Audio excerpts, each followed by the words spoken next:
Co-powered by Techno.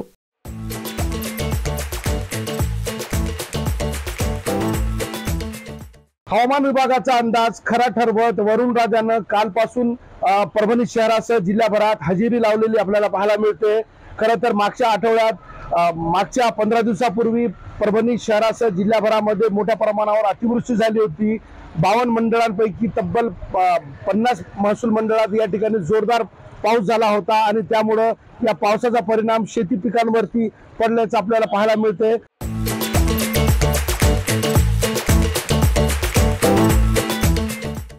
आता पावसा येण्याच्या आधी शेतकऱ्यांनी खरं तर सोयाबीन काढणीची सुरुवात केली होती, मात्र ऐन सोयाबीन काढणीच्या वेळी पावसानं या ठिकाणी एंट्री घेतल्यामुळे कुठेतरी शेतकरी या ठिकाणी परत एकदा हवालदिल झालेला आहे। मोठ्या प्रमाणावर काढणीला आलेला सोयाबीनचं या ठिकाणी नुकसान होत असल्याचं आपल्याला पाहायला मिळते। सतत पुढचे 4 दिवस पाण्याचा अंदाज हवामान विभागानं वर्तवलेला आहे, त्यामुळे शेतकरी या ठिकाणी पुरता हवालदिल झालेला आहे। पुढचे 4 दिवस सोयाबीन उत्पादक असलेल्या शेतकऱ्यांसाठी संकटात जाण्याची स्थिती या ठिकाणी निर्माण झालेली आहे। कॅमेरा पर्सन राहुल धबालेसह Nazir Khan, TV9 Marathi, Parbhani. Co-powered by Techno.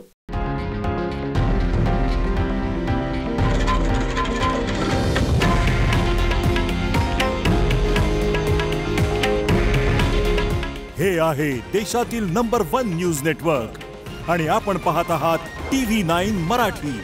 काळजी तुमची, हित महाराष्ट्राचं।